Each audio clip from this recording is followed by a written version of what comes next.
You're simply the best. Better than all the rest. Hello, welcome back to the channel, it's JPA here. In today's video I'm going to be discussing Rangers' win over Dundee. If you're new to the channel, please think about hitting that subscribe button. Hit the like button as well, and we'll be well on our way. We'll just get straight into this video, guys. The game finished, Dundee 0, Rangers 1. A very poor game of football. If you've missed that game, didn't search for highlights. You'll probably not find any highlights, to be honest. It was really brutal. First half wasn't too bad, but second half was worse than the second half of the Motherwell game, if you can believe that. Our passing was alright in the second half. First half it was absolutely dreadful. The amount of times we were losing it at the back was quite concerning, to be honest. So many times Goldson lost it, Balogun lost it, Bassey lost it, Tav lost it, McLaughlin lost it. It was just horrendous defensive-wise. Defensively, I thought we were absolutely all over the place. I think a better team really would have taken advantage of that. If we were playing like a Hibs or a Hearts or a Celtic or that, we would have been really punished.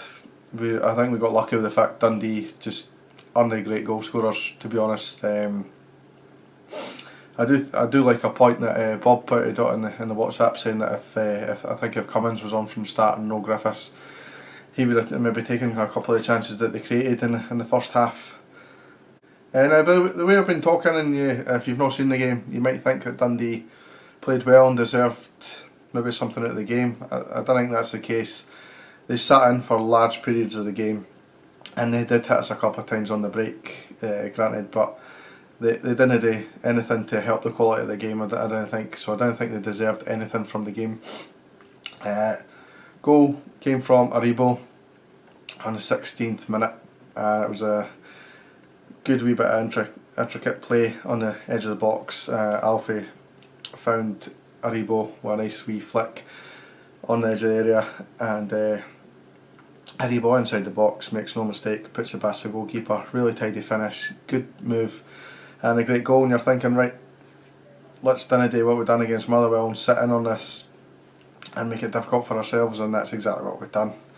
We made it really difficult for ourselves. Dundee kept hitting us on the break, and Griffiths went off fairly early in the match, about 20 odd minutes or 30 odd minutes or something, and Cummins came on and was probably more of a threat. We eventually got done on the break in the second half, and they got a penalty. It was a penalty, by the way. I've seen people say that it wasn't. Goldson for me gets it all wrong, lets it bounce. McLaughlin has to come out and make a save, and unfortunately makes contact with the player. Definite penalty for me. Cummins stepped up and he hit it straight down the middle. Brilliantly saved by McLaughlin. I don't think McLaughlin had a particularly good game, but that was one good point that he really did do well there, and he's probably saved us a massive 2 points there. So that's my quick thoughts on the game. I'm not going to go into too much more detail than that. I'll go into my player ratings now. McLaughlin, I gave a 7. Reasonably decent performance. His shot stopping was actually okay, but his feet was a wee bit concerning in my opinion. He lost the ball a couple of times, obviously gave away a penalty, did redeem himself with a save, but I'll give him a 7. Tavernier, I've given a 6. I thought he gave the ball away cheaply quite a lot of times. He was marauding forward quite a lot in the second half, but I didn't think he did enough. So I'm going to go for a 6 for Tavernier. Goldson, I've given a 6 again. Didn't cover himself in glory for giving away the penalty, although it wasn't actually his challenge. He allowed the ball to bounce, which led to it. Again, he was giving passes away pretty cheaply, giving away possession, so that's why I've given him a 6. Balogun, I thought he was slightly better, but I have just given him a 6 as well. I don't think he was quite good enough for a 7. Done not too bad, but again, just like the whole of the defence, gave the ball away far too cheaply in my opinion and put us under real pressure. Bassey, I've given a 6.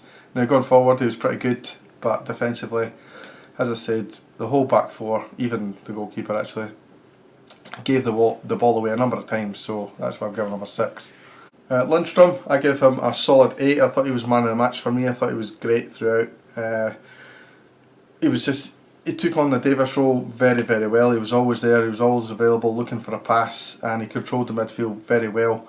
He made a absolute fantastic run in the second half towards the end of the game, where we almost scored from it. Great jinking round down the left hand side, cuts along the byline and finds the pass. So I thought he had a really good game. So definitely for me, he was man of the match. 8 for lunchtime. Glenn Camara, I gave a 6. He's returned to his old stomping ground and he had a reasonably quiet game, kept possession well. Gave it away a couple of times, but wasn't as bad as like the defence was. They were really bad, but I thought he had an okay game, but he didn't really do anything that stood out for me. Aribo, 7. Got the goal, took it well, but apart from that he didn't really do much else. I've given him a 7 just because he didn't do much apart from the goal. Like the Motherwell game, we just didn't find that final wee bit of quality that we were looking for, and Aribo was one of the players who you just expected a wee bit of magic from, and we didn't quite get it in the second half, unfortunately. Hajji, for me, I've given a 7 as well. He was also a player who made a massive difference against Motherwell when he came on. And he played for the most part okay, and his link-up play was pretty good, but again I didn't think we created enough chances, and he didn't do enough of the things that he did well on the previous game against Motherwell. Sorry, Livingston I meant to say. Morelos, I've given a 6. Didn't think he didn't do anything special for me. Held the ball up when he needed to, his passing was okay, but he just didn't have that killer instinct. He didn't really get himself into good goal scoring opportunities. So that's why I've given him a 6. Roof, pretty much the same.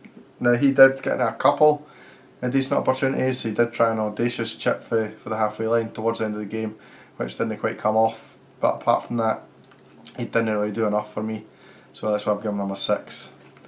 On to the subs. Sakala came on in 70 odd minute for Morelos.